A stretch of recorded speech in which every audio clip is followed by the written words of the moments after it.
Rosalind slid a laminated, colour-coded chart across the table so close to the candles that the plastic picked up a shine. "Okay," she chirped, tapping the weekdays column with a pink nail. "Since I have weekends and the kids, Ariel can be weekday maid. It just makes sense. My name is Ariel Sutton. I'm the younger daughter. I work afternoons at the City Library circulation desk, Tuesday through Saturday. I live 15 minutes from Mum's house. My sister, Rosalind Ellis, is 5 years older than me, married to Casey, with 2 kids, Marley and Lexis. Mum is 68 today. We're in her kitchen with a store cake, 6 candles shaped like a 68, and a crowded counter of paper plates and plastic forks. The fall she took in early summer didn't break anything, but it shook her balance and her confidence. Since then, I've been the one driving her to appointments, picking up prescriptions, getting the texts from the pharmacy because my number's on file. The gas money came from me. So did co-pays and the new pill organiser when the old one snapped. "Weekday maid?" I said it softly so Mum wouldn't flinch. She reached for the lighter and caught my eye. The chart had 4 colours: pink for mornings, green for meds, blue for meals, yellow for rides. Under weekdays, every box had my name. "Because you don't have kids," Rosalind added, like it was a calendar fact. "And you work later in the day. It's just logistics." "Sing first," Aunt Violet said, steady as ever, trimming the plastic around the cake board with kitchen scissors. Casey stood behind Rosalind with his hands on her shoulders. Harlan from next door leaned in through the back door with a knock, dropped a card on the counter, and said he'd come back for a slice if there were leftovers. The girls were in the living room arguing over the remote. We sang. Mum blew out the 6 and the 8 in one breath and laughed, but it was small. The chart sat there like a third dessert. I took a pen from my bag and pulled the chart toward me. I didn't raise my voice. I wrote across the bottom in neat block letters, 15 HR plus, reimbursements due. Then I slid the chart back to Rosalind and set 2 papers on top. An itemized receipt I'd been keeping in an envelope, gas, co-pays, parking, that pill organiser, and a printout of local home care aide rates from 3 agencies. I'd highlighted the line that read 24 baht an old charm and circled it. Rosalind's mouth twitched. "You're kidding." "No." "You're billing us for helping our own mother?" She laughed, short and bright, like I'd told a good joke. "Ariel, come on." "I have 2 kids and a full-time job." "I have a job," I said.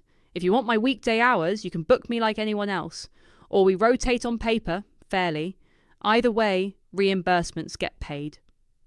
The room didn't go loud. It went very quiet. Casey's hands left her shoulders. Aunt Violet set the scissors down with the kind of care you use with glass. Mum cut the cake, slow, frosting sticking to the knife. Rosalind picked up the printout. "This is dramatic," she said, but her eyes didn't leave the yellow circle. 24 an hour? That's ridiculous. "That's what agencies charge. I put my rate on your schedule." "I said I have the kids." She flipped the page like she could shake off the number. "And that you work afternoons?" "I do," I said. "Which is why I've been leaving early, swapping shifts and driving across town. The pharmacies text me at work.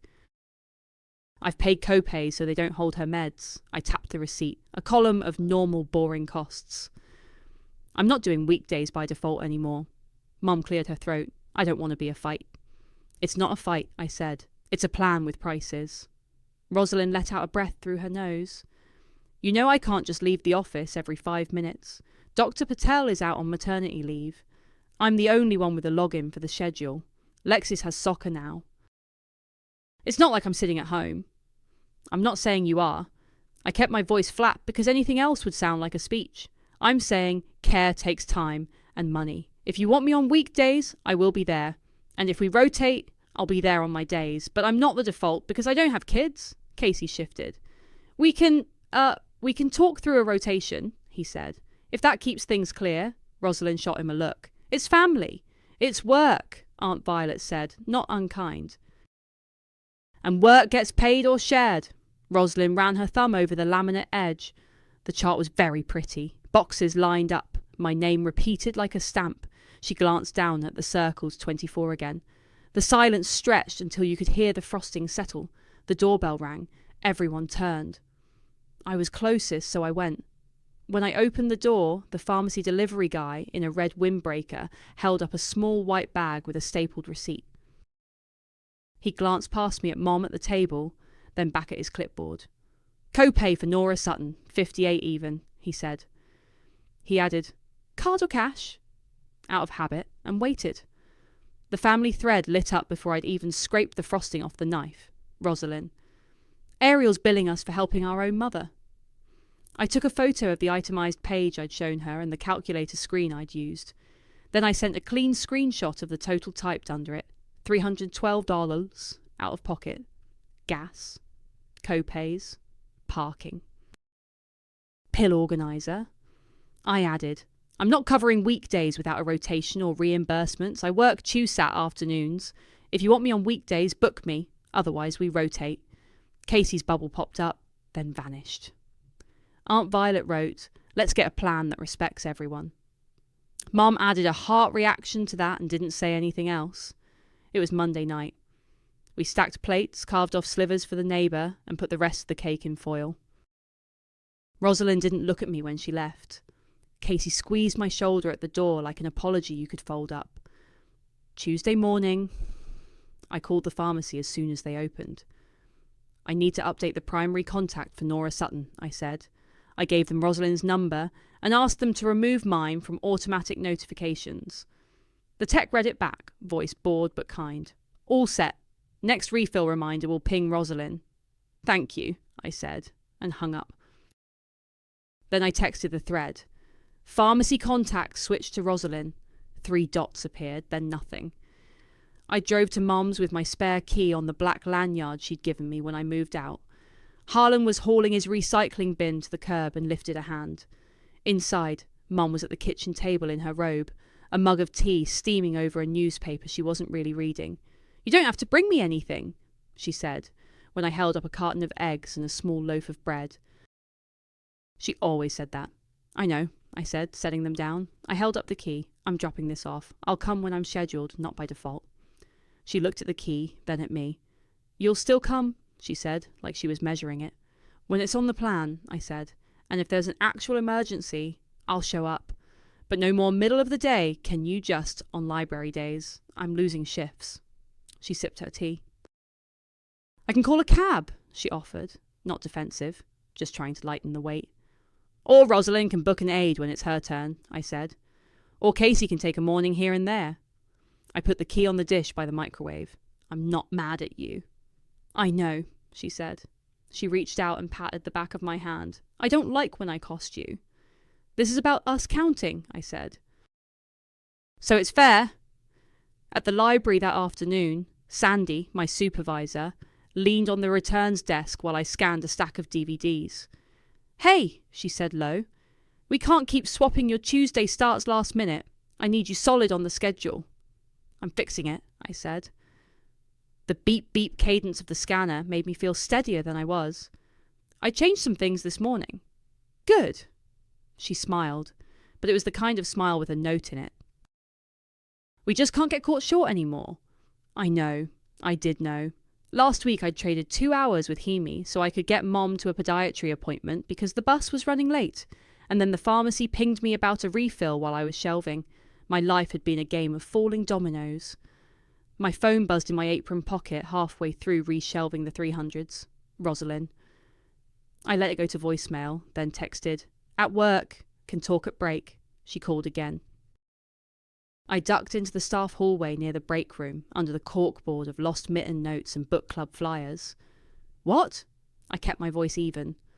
"You're punishing my children," she said without hello. "You know I can't just leave the office. Marley has a half day on Wednesdays now. You're doing this to prove a point." "I'm stopping the part where my limits don't matter," I said. "You can hire an aide, or we can rotate." "There are options." "You're better at this," she said, and it came out like a complaint, like I'd been hoarding a skill. "I'm not better," I said. "I just showed up and paid." "You think I don't pay?"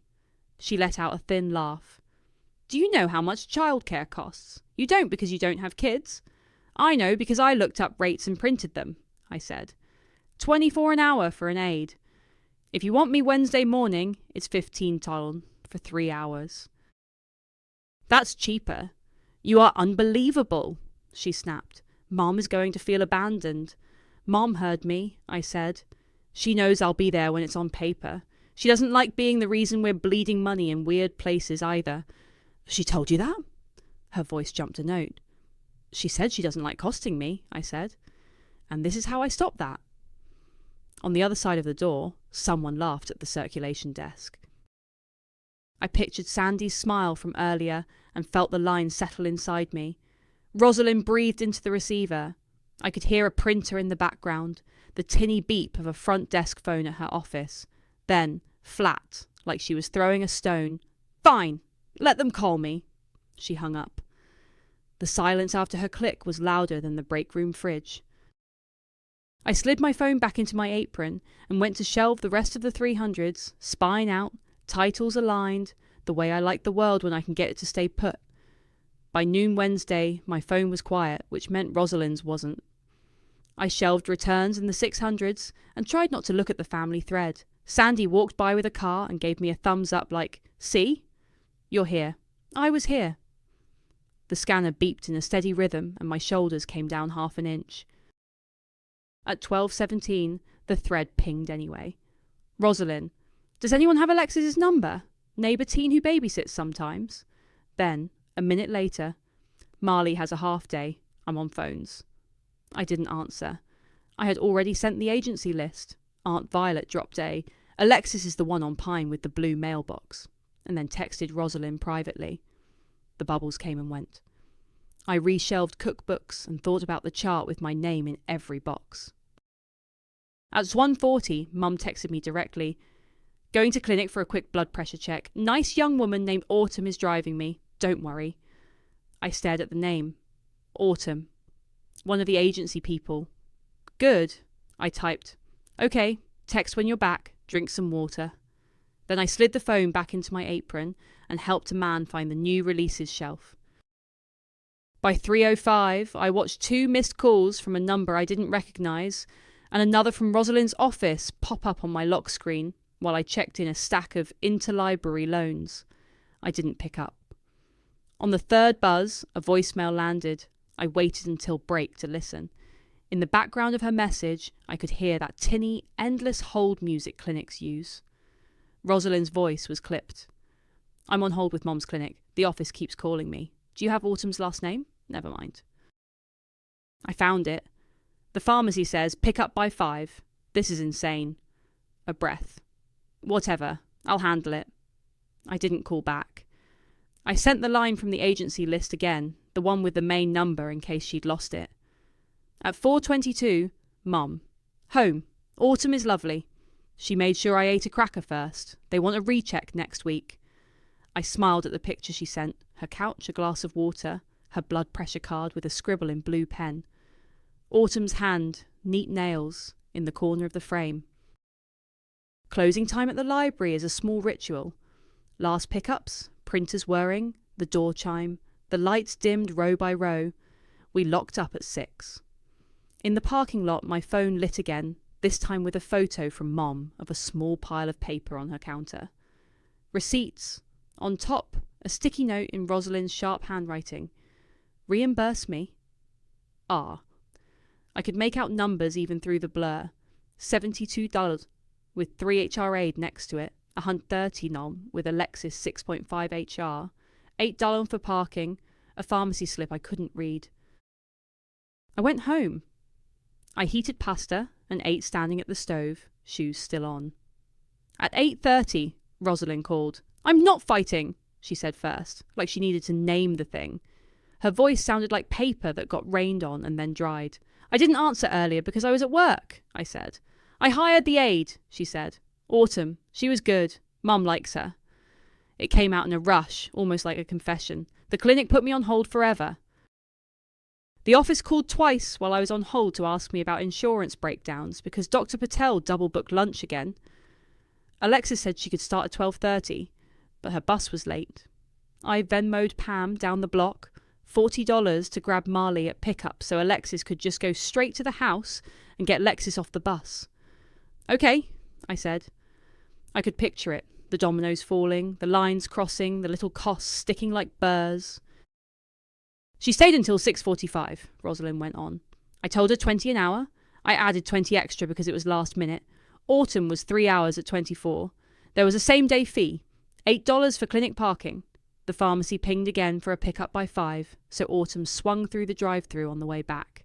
$29 copay. I door-dashed pizza slices for the girls because nobody had eaten. 22 plus tip. She took a breath. It's today alone was like 340. I leaned against my counter. That's more than what you still owe me. I know. She sounded genuinely surprised at her own math. I know. Then softer, like she was offering me a peace token. You're better at this. You said that yesterday, I said. I'm not better. I just showed up and paid. I showed up, she said, a little defensive. You paid today, I said. That's the difference. That's all I've been asking. Or we rotate so we both pay. She didn't answer right away. I could hear the hum of her dishwasher and the sound of something light, maybe a fork, being set down. Casey can't leave midday, she said finally. I mean, he can, but then who picks up? It all stacks. It does, I said. Which is why we put it on paper. Or you can book me for a morning and I'll do it. 15 an hour plus reimbursements. That's cheaper than what I did today. Yeah. Silence stretched again, less brittle this time, just tired. In the background, Marley shouted something about a worksheet, and Rosalind called back, In a minute. They wrote me up for leaving, she said then low. I had to walk out to talk to the clinic nurse because the front was loud. They put it in my file. I didn't say I told you so. I didn't say anything heroic. I just let the line hold us both, while the numbers did what numbers do. Saturday morning, I parked under the jacaranda and balanced a pot of chicken noodle on my hip. Harlan was sweeping his porch and tipped his chin. She's been up since 7, he said. Crosswords done. Inside, Mom had her cardigan buttoned wrong by 1, a habit since the fall. Aunt Violet was at the sink trimming stems off a grocery store bouquet, turning the faucet low so it wouldn't splash. You didn't have to bring soup, Mom said, already reaching for bowls. I know, I said. I told you I'd come this morning. I set the pot on a trivet and checked the time on the stove, 9:48. I needed to clock in at the library at 1. Violet slid the flowers into a glass vase. You look steady, she said, like a weather report. I slept, I said, which was true. We ate at the table with the laminated schedule pushed to the end like we were pretending it was a placemat. The cake was under foil by the microwave. Mum took her first spoonful and sighed. They upped my blood pressure meds, she said. Autumn was very nice. She drove slow. I'm glad, I said. How did Wednesday go besides that? She kept me talking, Mum said, so I wouldn't stand up too fast. Your sister dropped off receipts. Her mouth pulled to one side. She wrote reimburse me like I was a department. Violet arched a brow. That's a start. Mum set her spoon down. I don't want to be the reason you two... She made a vague gesture, a soft ripple with her fingers. We're not, I said. We're learning to count. Violet made a sound like agreement and set the vase in the middle of the table. Tell us the plan, she said. I'll agree to a rotation, I said. Alternate weekdays by date. Odd days one of us, even days the other. Saturdays we can split mornings, or I take every other, and Rosalind takes the alternate. We write it down for each month. If Rosalind wants me on a weekday, that's hers. She can book me at 15 an hour. Either way, reimbursements, gas, co-pays, parking, supplies, get paid back every month. Mum nodded, following.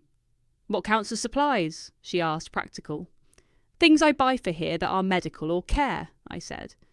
Pill organisers, a blood pressure cuff if we need one, bandages, not groceries unless we decide a list together. Violet pointed at the schedule. And actual emergencies? If we're square, I'll pick them up, I said. If something truly urgent comes up and it's not my day, I'll go. But not because someone forgot to plan. I kept my voice level. I can do mornings before the library if appointments are set early. I can't leave work on the fly. Mum's eyes were on the vase, but she was listening. I don't want you getting in trouble, she said. Rosalind told me they wrote her up. I need to keep my shifts, I said. Sandy was clear. Violet sat. What about access? She asked. You left your key the other day, Ariel? On the dish by the microwave, I said. The lanyard looked out of place next to the salt. Mum looked over her shoulder at it. Rosalind has the other spare, she said. She took it back when your cousin visited last year. She paused. Does that matter? It does, Violet said, gentle but firm. Every caregiver needs equal access, or it's not care, it's control. She tapped the table with one finger. If the key lives on person, the plan lives in someone's pocket. That's not neutral. I thought about Wednesday, the way Rosalind's day had blown up because everything ran through her phone, her key, her timing. We need a lockbox, I said. On the porch, code shared on the rotation, key lives there. Mum smiled a little, like a rental house. Exactly, I said. Then if I'm scheduled and you're napping or in the shower, I can get in. If Rosalind is scheduled, same. If we hire an aide, we can text them the code and change it after. Violet nodded. And put a small envelope in the drawer by the door for copays, she said. Label it. Refill it when it's empty. Then nobody is stuck. Mum reached for her mug. I hate labels, she said, but there was humour in it. Then quieter. I hate the feeling of being an errand. You're not, I said. The errands are errands. We're naming them, so they stop spreading all over. Does Rosalind know about the rotation? Mum asked. I told her the options, I said. She paid for Wednesday. She heard the math. Violet tilted her head. She'll resist anything that isn't her chart. But she doesn't like getting written up. That will move her. Mum traced a line in the condensation under her mug. I'll call her later, she said. Tell her I want it fair. We cleared bowls. I wrapped 2 portions for the freezer and labelled them with tape and a date, which made Mum laugh again despite herself. I checked the pill organiser. Friday night slot empty, Saturday mornings open and waiting. The delivery bag from the pharmacy sat on the counter with the staple torn neatly. The receipt was tucked under a magnet. No one had asked me for a card. I can pick up a lockbox tomorrow, I said. Hardware store on Oak opens at 10. I'm off Sundays. I'll bring a drill and screws. Mum looked at the key on the dish, then back at me.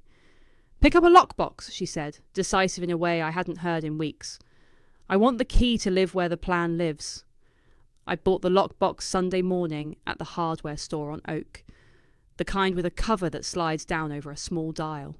Harlan watched me kneel on the porch step with a drill and held the door so I could test it from outside. The code clicked smooth. Inside I put the extra key in, spun the numbers, closed the cover. I taped a fresh envelope in the drawer by the door and wrote copays on it with a black marker. At noon, the family thread pinged. Rosalind posted a photo of her laminated chart with new edits. Updated schedule, she wrote. I already do weekends.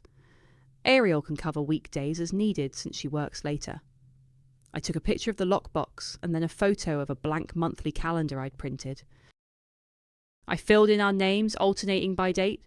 Odd days R, even days A, and circled Saturdays with our initials trading off. Then I typed in the lockbox code at the top of the image and added a simple column on the right. Reimbursements due monthly, first Sunday. I posted both and wrote rotation, access code 2580. We change it if we hire an aide. Copay envelope by the door, Casey replied first. We'll adjust if it keeps Ros from getting another write-up. He added a thumbs-up emoji at the lockbox. Rosalind's dots appeared, disappeared, came back. You're turning family into transactions, she wrote. It already is, I answered. This puts it in one place. Aunt Violet chimed in. This gives Nora dignity, less scrambling. Rosalind sent a tight, fine, then. I'll take Wednesday for Mom's lab drawer. I'll swing by after I drop Lexis. Wednesday is yours, I wrote. Clinic wants the labs fasting. Make sure she eats after. Got it, she said. By Tuesday afternoon, the thread was quiet. At the library, I checked due soon bins and tried not to think about what Wednesday would do. Sandy nodded at me as I walked past the desk. A small acknowledgement that I was where I said I'd be. Wednesday at 10:38, my phone buzzed against my hip. The first ping was Rosalind. Heading to Mum's now. Lab at 11:30. 2 minutes later. School nurse just called. Lexis has a fever. Needs immediate pickup. I stared at the screen and didn't type. In my head, I could hear the stamping machine on Rosalind's front desk and the school's soft recorded voice saying, "This is the nurse." She texted again. "Casey is across town. I'm on hold with the clinic. Alexis, are you free?" Alexis responded, "At school until noon. Can go to your house after to sit with Marley. Rosalind. Please. 20 an hour. Be there by 12:15. Bus is 12:10. Alexis. Yep. Rosalind. Agency says they can send Dee to take Mom. 2 hour minimum. 24. Same day fee. $15. Do it. I watched the thread scroll while I checked in a stack of interlibrary loans. The scanner beeped like a metronome. At 11:46, Mom texted me separately. "Dee is very nice. We're in the car. She says the lab is backed up." At 12:08, Rosalind. Stuck at school. They won't release Lexis to Alexis, obviously. Casey 20 min out. At 12:29, Alexis. With Marley. Got her off the bus. Homework out. At 12:40, Mum. They closed the queue for lunch at 12:30. We have to come back at 3:15. Dee will return then. Rosalind. Fine. Keep the aide. I'll pay. At 1:10, Rosalind sent a photo of a white paper from the clinic with a time scribbled in pen, then going back to office. Be there for 30 min, then head back to Mom's. At 2:56, I was shelving biographies when my phone vibrated again. Mom. Back at clinic. At 3:12, Rosalind. Parking is insane. I left the car in the 20-minute spot, running in with Mum's insurance card. At 3:37, Rosalind. Ticketed, of course. Then a picture. A crumpled yellow slip wedged under her wiper, the numbers 43 stamped in a corner. I didn't reply. I slid a book about Eleanor Roosevelt into place and adjusted the rows so the spines lined up. At 4:05, Mum. Home. Dee is an angel. She made me sit before I stood up. We ate crackers. She told me a story about her cat. I sent a heart to that, nothing else. At 5:12, Rosalind pinged the thread again. Can someone cover Friday blood pressure check if needed? I have end of month at the office. Casey. I can do early if we set it before 8:30 drop-off, Aunt Violet. I can go if it's after 10. I didn't volunteer. Wednesday was Rosalind's. The rotation image sat up there in the chat with my initials on Thursday and Saturday morning circled. I would be there when I said I would. At 7:20, my phone buzzed with a photo from Rosalind. The same yellow ticket, this time flattened on her kitchen table next to a handful of receipts. D2, charter morning, $48 please, fee, 15. D2 afternoon, $48. Alexis, 2.5, say 50. Pam 1, half 20, scrawled on a sticky note. She must have asked Pam to sit with Alexis while she ran into the clinic the second time. Copay $15, parking $8. Her caption was just, "This is ridiculous." I looked at the numbers and thought about my $312 sheet, still unpaid. I put my phone face down and rinsed a pan. The library's beep had followed me home in my head. Counting was its own kind of comfort. The thread went quiet. I folded laundry on my couch. At 8:30, the phone lit again. A new text, this time just to me, not the group. How much, exactly, do I owe you? I didn't overthink it. I took a photo of the itemized page again and typed it out underneath so there was no squinting at the columns.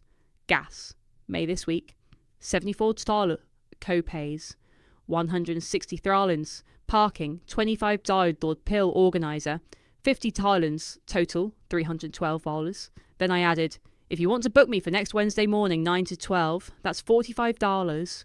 My rate is 15 I9 TR, plus reimbursements, or we stick to rotation. She called instead of texting. You are so selfish, she said straight out. Who does this to their own family? I'm asking you to pay me back for money I already spent, I said. And to book me, if you want me on a weekday, that's yours. Click. She hung up. I put my phone face down on the table and stared at the lockbox code I'd written on a sticky note to remember to print it later with the calendar. 2:25 from 8 Nitro. 10 minutes later, my phone buzzed. A Venmo from Rosalind for $360. The note said, also for the stress. I blinked at the number, then hit accept. Received. Thank you, I texted. No dots. No reply. At the library, I printed a clean monthly calendar at the public copier on the slow side so the toner didn't streak, and used a black pen to write our initials in the squares, alternating by date the way we'd set it. I circled Saturday 10 to 1 on my side, groceries and laundry, and wrote Ariel in the notes line in case someone else looked at it.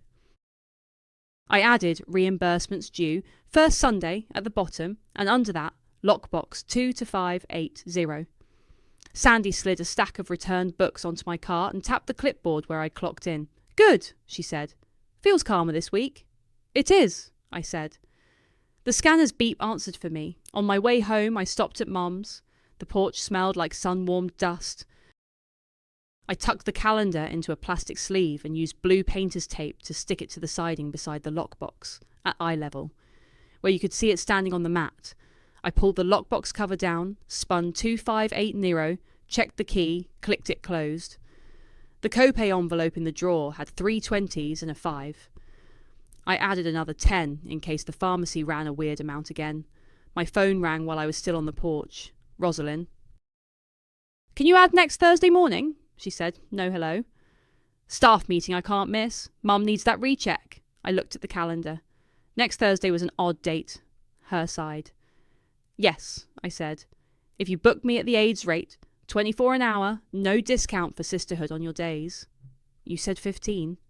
For my hours? Or if you book me ahead for a day that's mine, I said. This is me covering your rotation. That's an aide shift. She exhaled, a hard little sound. I'll call the agency, she said. I'll text you the number again, I said.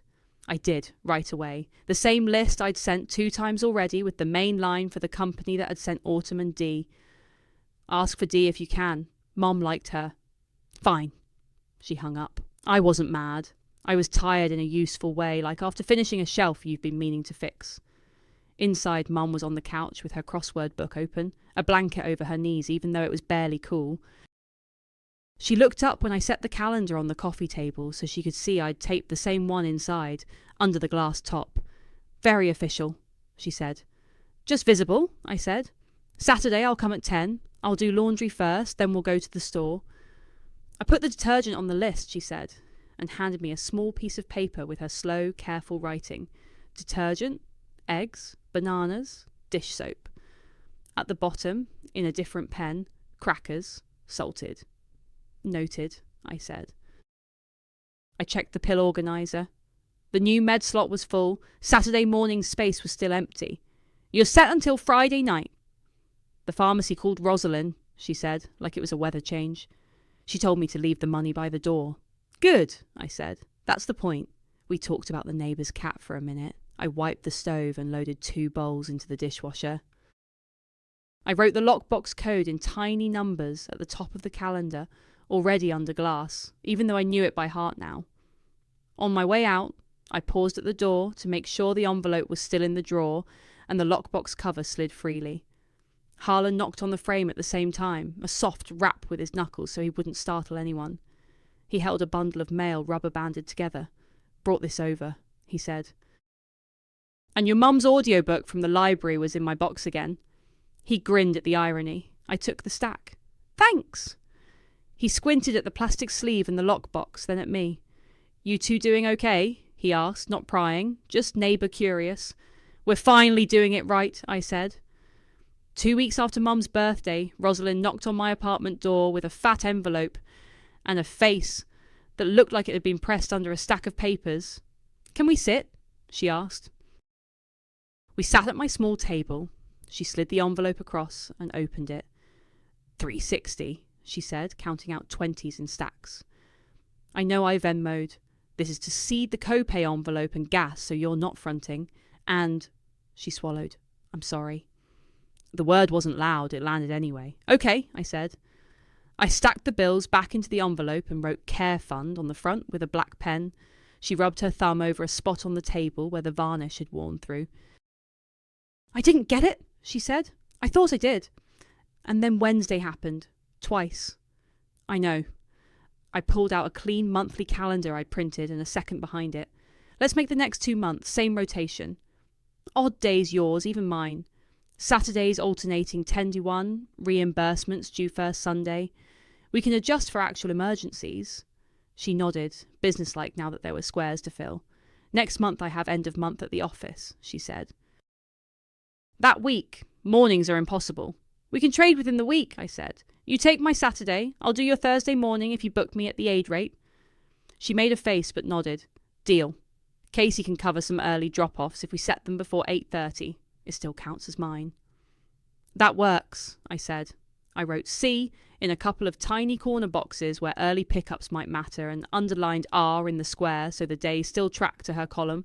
We started filling in. I wrote A's on even dates. She wrote R's on odd. We circled the long weekend coming up. I'll take the morning before the picnic, she said, without the old edge, like she understood capacity wasn't moral. Okay. I didn't make it a big win. We both initialed the little circle we'd drawn in the corner of that square. She watched my pen. Add the lockbox code at the top, she said, in case Casey or an aide prints it from the thread. I wrote 2 to 580 along the top margin. Then I slid the second calendar to her. Initial each square for your days. I'll do mine. We sat there, 2 adults scribbling initials like we were signing for packages. It felt ordinary and official at the same time. What about meds? She asked. I don't want them popping up 3 times a week forever. MedSync, I said. Call the pharmacy, ask them to align her refills so everything hits once a month. They may need a month to pull it together. You're the primary contact now, so it should be quick. I'll call tomorrow morning, she said. I'll ask them to put the pickup on a Thursday. Casey can swing it before the girls' practice if it's a big batch. Put an envelope by the door, with the copay total, I said. If we know the month's number, we can split it on rotation weeks. She exhaled a tiny laugh.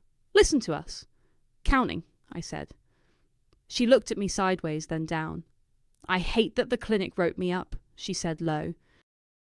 I hate that I didn't see it until someone else kept me from the front desk and the phones melted down. I didn't want that to happen, I said. I wanted you to see it before it happened. I know.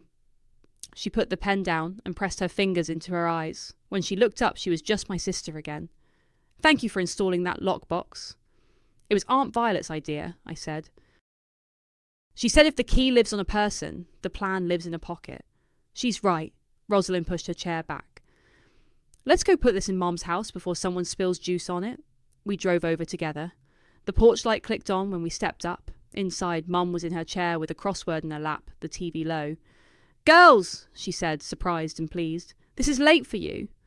We brought paperwork, Rosalind said. She tried to make it a joke and almost got there. I slid the first calendar into the plastic sleeve beside the lockbox on the siding and taped the second one under the glass on the coffee table so it couldn't walk away with the mail. I added reimbursements due, first Sunday, at the bottom and drew a small box labelled paid next to each week. Rosalind took the envelope from her bag and tucked the cash into the drawer by the door, behind the copays envelope, so Mom wouldn't see a stack and feel weird. MedSync, Rosalind told Mom. I'm calling tomorrow to make all the pills land on one day. Less doorbells. Mum nodded like a weight shifted off her shoulder. I like less doorbells, she said.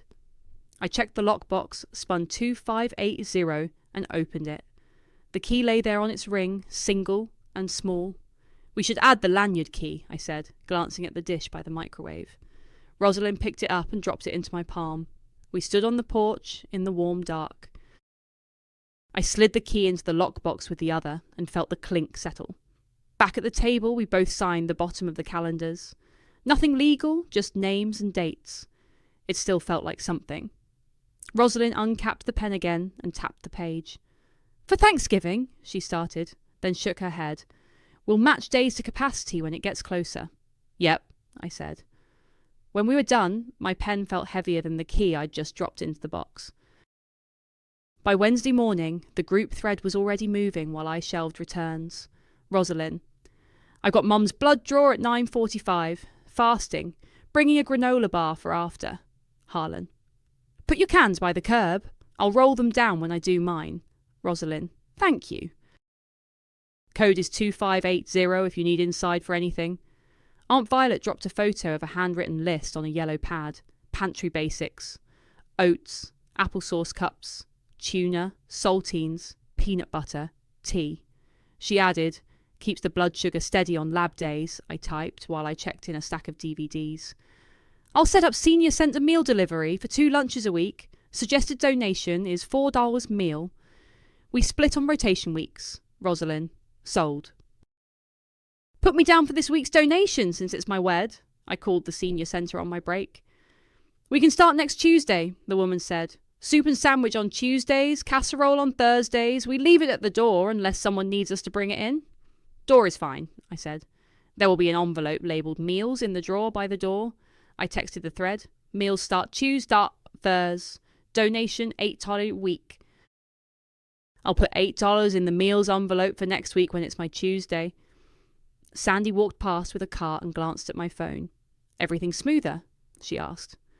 Less whiplash, I said, and she nodded like she could hear the difference in my voice. At 10:58, a photo from Mum, her hand with cotton taped to the crook of her elbow, a granola bar wrapper, her smile in the corner of the frame. Rosalind, done. Heading back to the house. At 11:20, the doorbell chime audio came through the thread because Rosalind had her phone up for something and somehow hit record. A man's voice. Pharmacy delivery for Nora Sutton. Copay is $12. Then a picture. The little white bag on the table. The Copay's envelope open with a 10 and 2 ones beside it. Rosalind. Copay already set. Bless the envelope. Harlan. Trash cans are out. Aunt Violet. I left tea in those applesauce cups on Sunday. By noon, I was deep in the stacks, and the thread had settled into normal. A picture of Mom on the couch with her crossword, Rosalind's caption, right side up today, and a heart from me. No frantic calls, no same-day aides. The costs were visible and paid where they landed. In the late afternoon, Rosalind texted me directly. Called the pharmacy. MedSync starts next month. They'll put most refills on the 10th. I moved the reminder to Thursdays. That work? Yep, I wrote. We'll put the monthlies on the calendar. Add the copay total to the envelope when they tell you. Done! Saturday at 10, I keyed 22580 into the lockbox and let myself in. The house smelled like lemon cleaner and the cinnamon I stir into Mum's coffee when she forgets. I tossed a load of towels in the washer and put the grocery list on the counter. Mum shuffled in with her cardigan buttoned right this time and sat while I wiped the stovetop. You don't have to scrub, she said. I like starting with a clean stove, I said. Groceries after the first load? She nodded and handed me the list she'd worked on all week. Apples, crackers, salted, eggs, detergent, underlined. We hit the market and were back by 11. I slid the grey plastic bag into the pantry, lined the crackers up with the others Aunt Violet had brought, and set 2 apples on the table because Mum likes to see them. I checked the pill organiser. Friday night slot empty, Saturday mornings taken, Sunday lined up. The white pharmacy bag from Wednesday was tucked neatly behind the sugar canister with the receipt paper clipped on top. Rosalind put 5 in the meals envelope yesterday, Mum said, like she was telling me about the weather. She wrote R this week on the flap. Good, I said. I put 8 in for next week and wrote A next week in the corner. At 12:15, Harlan tapped the frame and leaned in with the mail.